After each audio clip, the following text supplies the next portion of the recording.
Thank you very much, Mr. Vice Mayor, members of the council, city manager, city attorney, staff, members of the audience, and my good wife who's out there in the audience too. Thank you very much for coming tonight. This is the State of the City 2009, titled San Leandro, Leaner and Greener. Thank you for permitting me once again to address the state of San Leandro, what our past year has been and what is in store for us in 2009.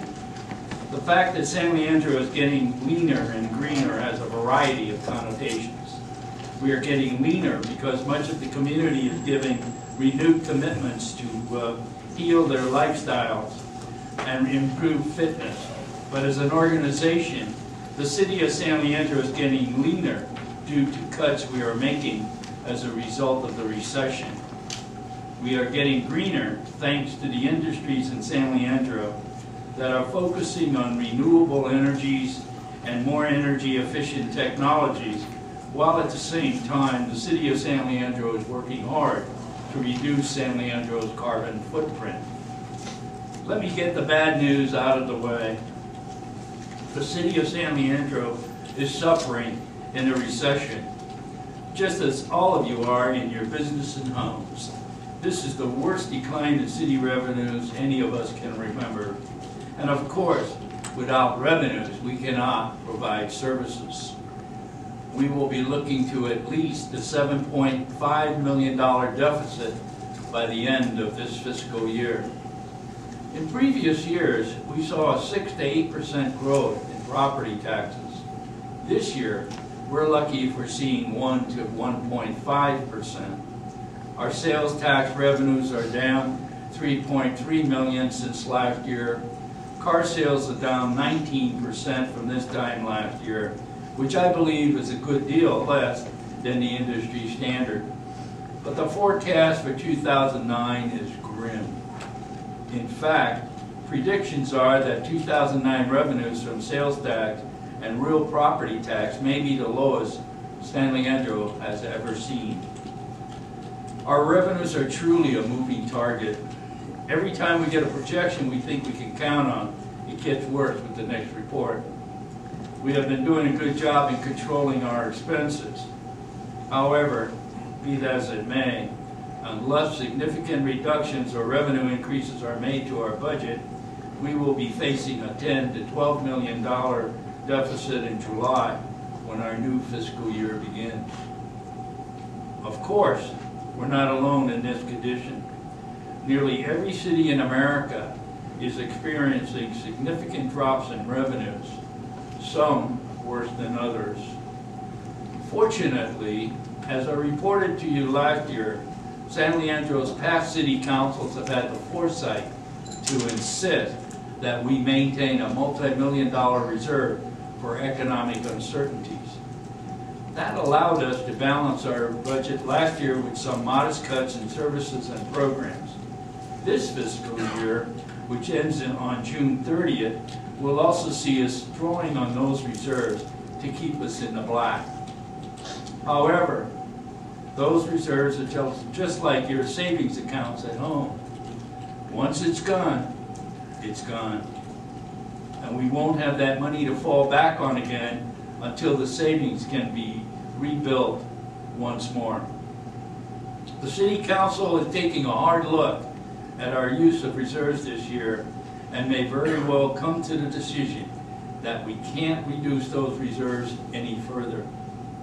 Our goal has always been to keep at least 20% of the general fund in reserve, which is about $16 million.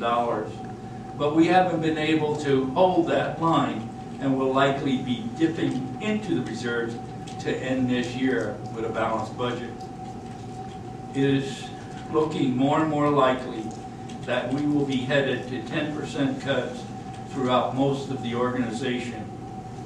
If and when that happens, everyone, including you as our customers, will see marked changes in the way the city does business. Positions may be eliminated, programs will be reduced or ended, and services will definitely be fewer and slower. What we need to do is find a balance of services and programs that we can sustain in good years and bad, so we get away from the roller coaster budgeting effect. What is our essential level of service in all departments that we can always maintain? You all have heard me say that one of my goals as mayor has been to bring our police department staffing to 100 sworn officers. Sadly, we won't see that happening this year, and likely not next year either. I still think it is a priority, and it will remain my goal as long as I am mayor. But the police department, like all of our other services, has to make cuts to help us balance the budget.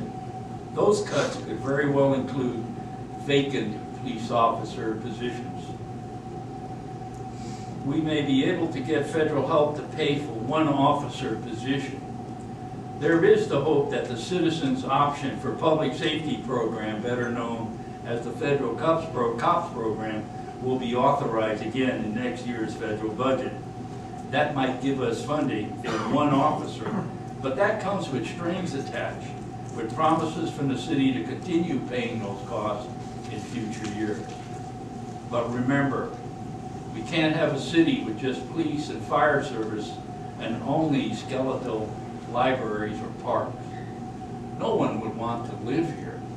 We have to balance our services to meet all of our community needs, recognizing, of course, that public safety is vital. I know the press is following our budget dilemma closely, so I'm sure you'll be hearing how and where we need to make cuts when they come. There will be public meetings on the budget from now until June, and we certainly welcome your input as we go through this challenging process. In early February, I had the opportunity to testify before a joint subcommittee of the State Assembly regarding local government finance.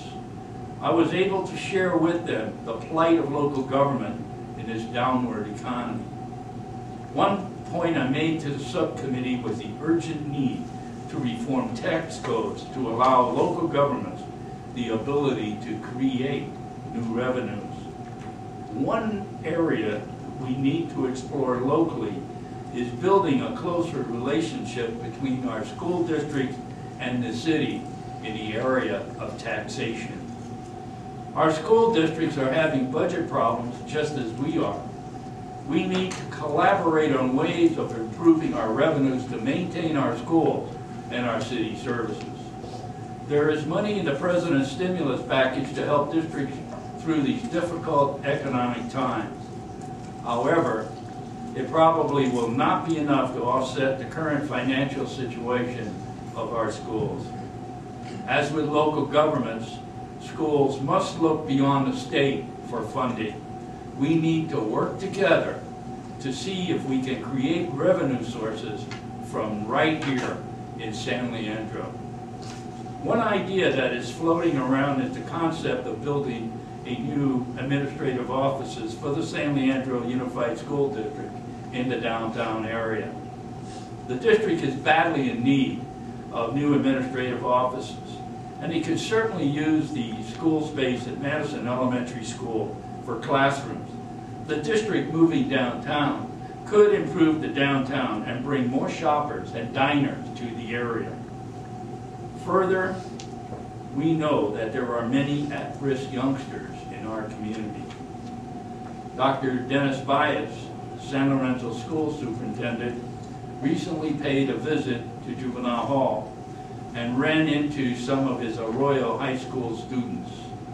He told me this made a real impression on him. I am working on developing an at-risk kids program here in San Leandro. I am hopeful of putting together a program which will help the most troubled youngsters here in our community, those who are part of gangs and who have either been suspended or expelled from the school system. I am working with both school districts in setting up a plan which will assist these youngsters and bring them back into the mainstream of society. And I have asked Senator Boxer for help in securing federal funding for the program. Now, let us change tracks and talk about some of the healthier aspects of San Leandro. The very successful downtown farmers market this past summer demonstrated just how much we're all welcoming fresh fruits and vegetables and baked goods into our homes. The market will be back beginning on May 6th with the promise of entertainment, cooking demonstrations, and wine tasting once again. Plus, we will be bringing in green events to the market to help people learn things like composting and reducing waste. And of course, Bay Fair Center hosts a farmers market every Saturday, year-round. The Recreation and Human Services Guide for Spring Activity asks us to come out and play. And that doesn't just mean for the kids. That means all of us.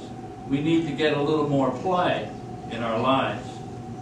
But just before he advanced the President's Council on Physical Fitness, John F. Kennedy, in a speech to the National Football Foundation in 1961, said, and I quote, "We are under exercise as a nation. We look instead of play, we ride. Instead of walk, our existence deprives us the minimum of physical activity essential for healthy living." Little did President Kennedy know that the generation of boys and girls at that time would be our mothers and fathers of today. Whether or not they learned from his efforts to get us out moving is hard to say. What we do know is that obesity is a growing epidemic in our nation, but one that can be easily turned around with a bit more exercise and better choices in our diets. When you have a moment, check out www.50millionpounds.com. This is a dynamic program aimed at getting the nation to lose weight, get active, and get healthier. Besides the activities and events the city offers for all of us to get out and move and play or hike or dance or swim, we're partnering with the Alameda County Transportation Improvement Authority, ACTIA, to bring a pilot program to Roosevelt Elementary and Bancroft Middle School to educate students and their parents about safe routes to school. We need to change the paradigm of parents or grandparents driving one or two children to school each day. Students need to become comfortable in walking or riding their bicycles to school, whether it be chaperoned or with friends. We need to break up the traffic congestion around our schools in the mornings and afternoons, which is not only creating traffic safety issues, but is also adding a considerable amount of vehicle exhaust to our carbon footprint. If the program is successful, we hope to see it brought to every school in San Leandro. ACTIA is also launching an effort to get federal transportation funding for the 2010 campaign for active transportation, which promises to bring improved trails, better pedestrian and bicycle access to public transit, urban greenways, and safe routes for seniors. I, for one, am excited to see this coming. On another track, city staff is working with folks from BART, Alameda County, Union Pacific, and all of our neighborhood communities to see if there is a way, a trail, or an East Bay Greenway can be created beneath or next to BART tracks from Oakland all the way to Fremont. Think of it, a landscaped, well-paved, well-lighted path from one end of the county to the other, just for bicycling and walking. What a concept. Communities on the east side of the hills have done it with the old Iron Horse Trail. We could too.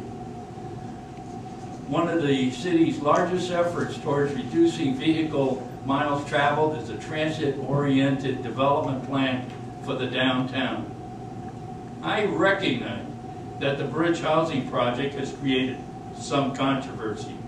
Granted, some people feel that the TOD, and particularly the Bridge Project, is too much housing too soon for a community of our size. I respect their opinions, But honestly, I think this is just the direction in which San Leandro needs to move to meet our housing goals and reduce our carbon footprint.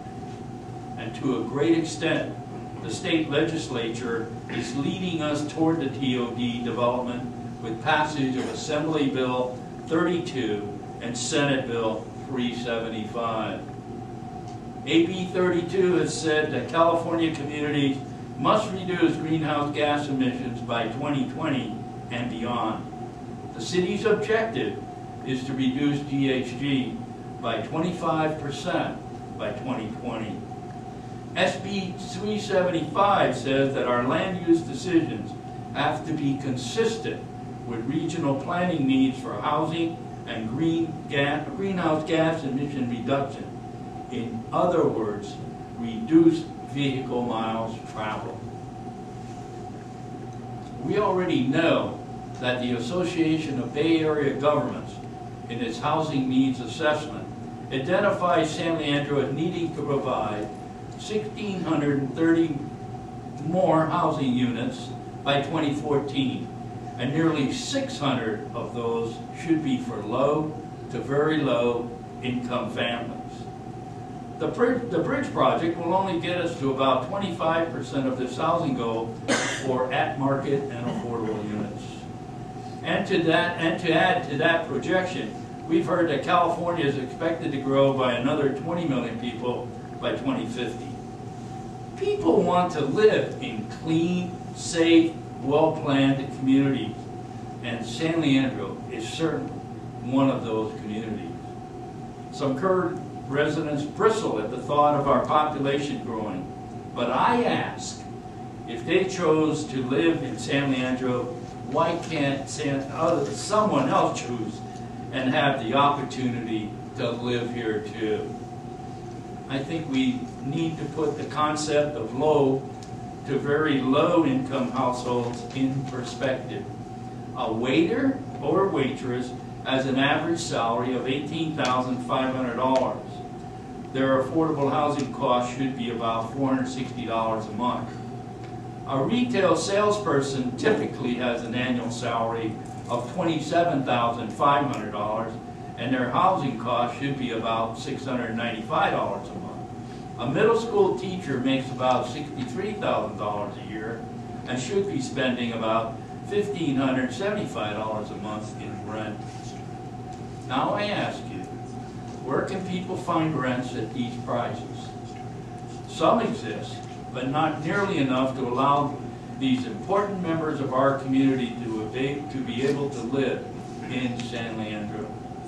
There just is not enough supply to meet the demand. That is why we need to champion housing projects that mix market rate and affordable homes. And we need to do so near transportation and jobs so that vehicle trips can be reduced.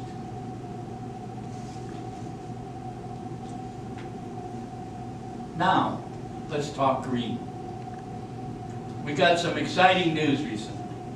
San Leandro has been invited to join the East Bay Green Corridor Partnership. This means economic development opportunities, partnerships with other cities in the East Bay, research and development opportunities in environmental technologies, jobs, and further opportunities to foster healthier cities. The city was very proud to host the Alameda County and Cities Climate Forum in January.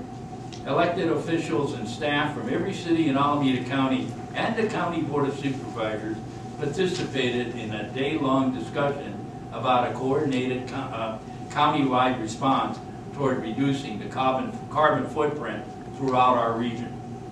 One of the largest projects the city is starting soon is the building of a cogeneration system at our water treatment plant.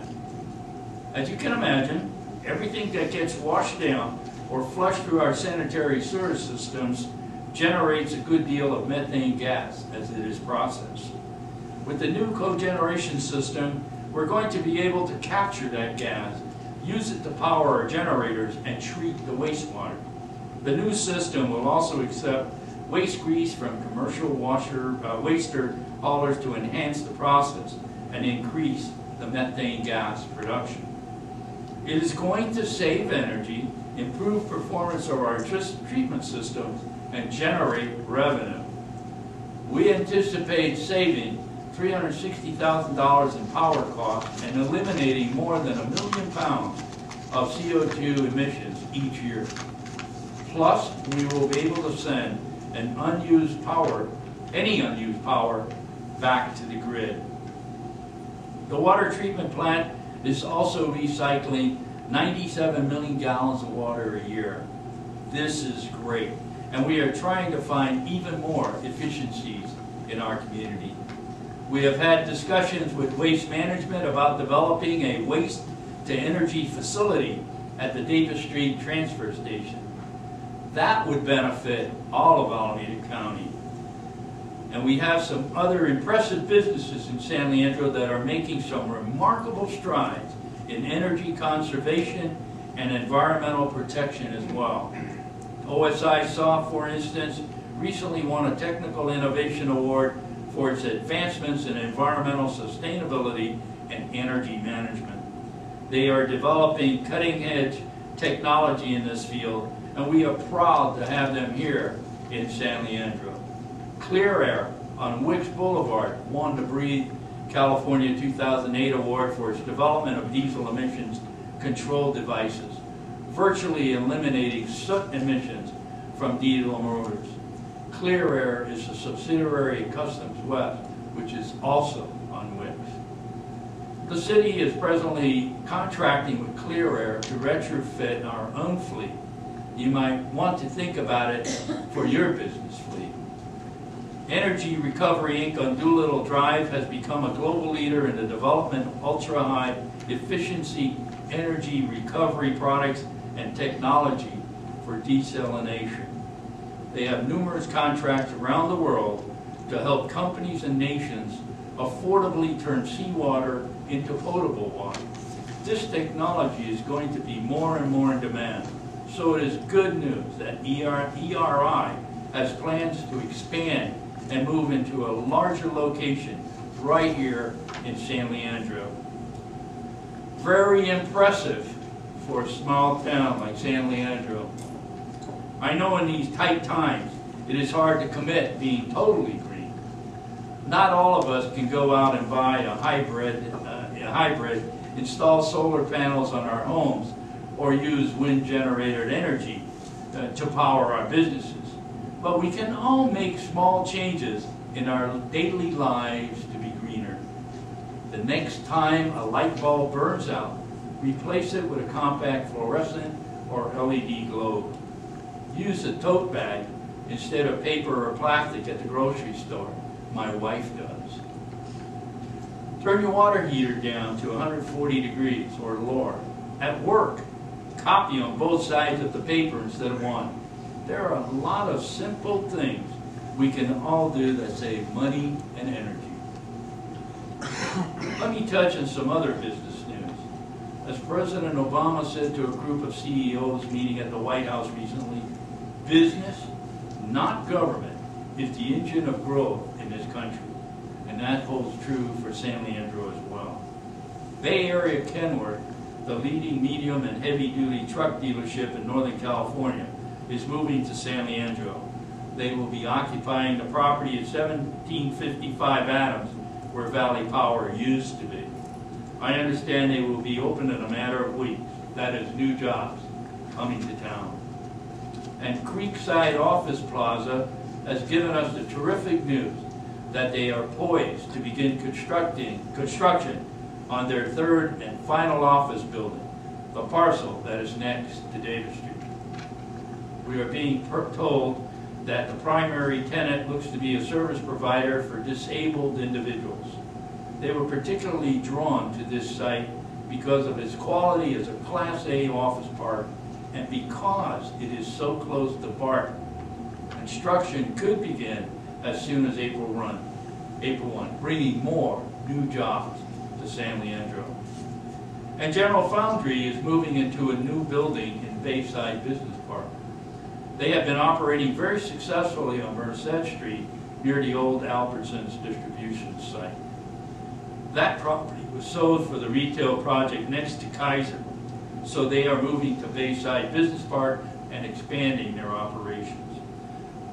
We are very happy General Foundry is staying here and keeping jobs in San Leandro.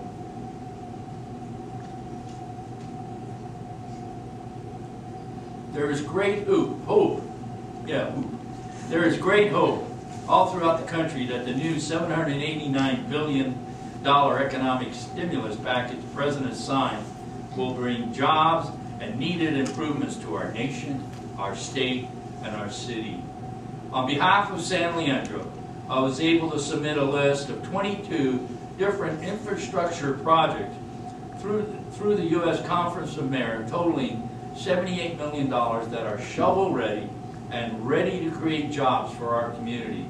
Projects like building a new Mulford Marina branch library, or turning Eden Road into a true street, and about $9 million in badly needed street repairs.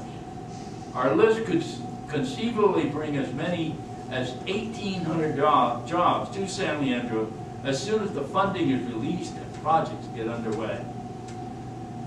There are still questions to be answered about how projects will be chosen, whether or not the funding will come directly to our local governments or be funneled through the state.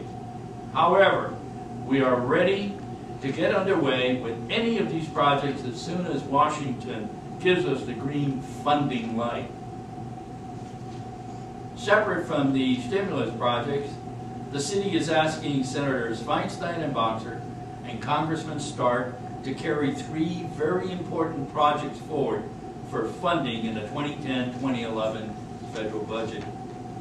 Those are continued work on East 14th Street improvements in the south area, expansion and renovation of our police building, and construction of the Marina Spine, which is the Bay Trail link from Marina Boulevard to Fairway Drive. If these are approved at our asking amount, we stand to get over $7 million. And speaking of city project, the fine weather we have had this winter has really been an advantage to the Senior Community Center project. However, it's been raining over the last few weeks, and it'll continue to rain this week, so maybe it'll slow down just a little bit. But the undergrounding work is done, the foundation has been poured, and I believe we're on schedule for the center to be completed in spring 2010. What with this project and construction right across the street of San Leandro High School's 9th grade academy and gymnasium, which the city is helping to fund, by the way, with redevelopment funds, there is a considerable amount of congestion and distractions occurring on East 14th Street for the next several months. On behalf of the city and the crews working out there, thank you for your patience and cautious motoring in that area.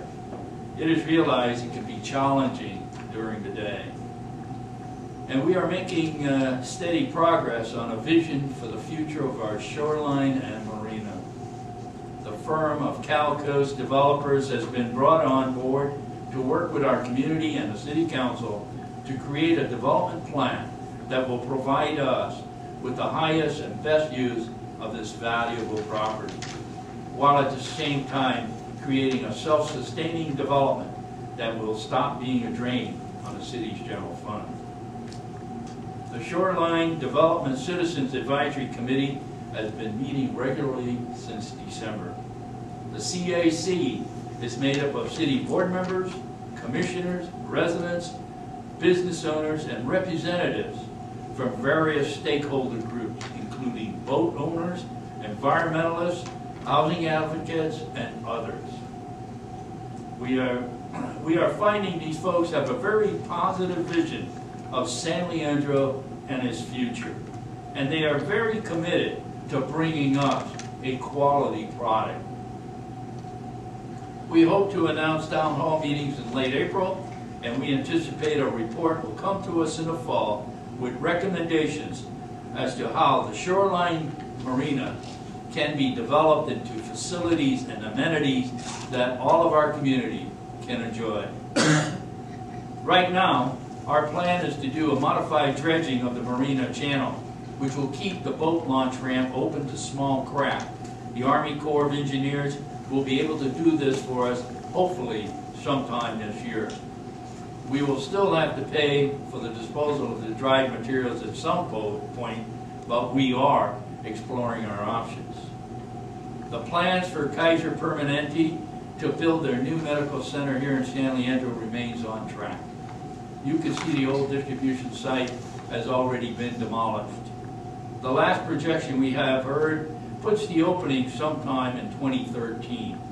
I am told this will be a $1 billion project, the largest in San Leandro's history.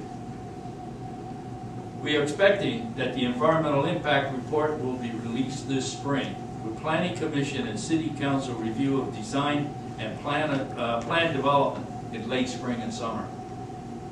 The retail element, however, is not moving forward quite as quickly, a victim of the economic downturn, I'm sure. But it remains an important part of this project, and I know Kaiser and our city staff are continuing to be optimistic on its progress. When the Shoreline Marina development is completed, Kaiser Medical Center is built, and the transit-oriented development projects are completed, San Leandro is going to have a considerably different look to it than any of us can imagine. A new city is on the horizon. And we need to get ready for this change because it's coming. The downtown lighting and pedestrian improvement project is nearly done. Our goal continues to make the downtown more pedestrian friendly and encourage more patrons to come to the restaurants and businesses. I think we are making great progress if it is only one step at a time. I don't have any breaking news to report on the former Albertson site downtown. The city is still in litigation with the property owners, although there are some negotiations occurring with attempts to get a tenant on the site, at least on an interim basis. Unfortunately, the economy has put the skids on those plans too. I promise you, as soon as we have news suitable for printing, we will make it public. The San Leandro Cherry Festival is celebrating its 100th anniversary this year. People really like the festival being downtown. We have planned the 100th anniversary festival for Saturday, June 6th, including resurrecting some of the old festival traditions, like a vintage fashion show, vintage cars, and of course, lots of cherries to enjoy. Put it on your calendar. It will be a great San Leandro event, just as it was 100 years ago. I also need to alert you that the U.S. Census is coming.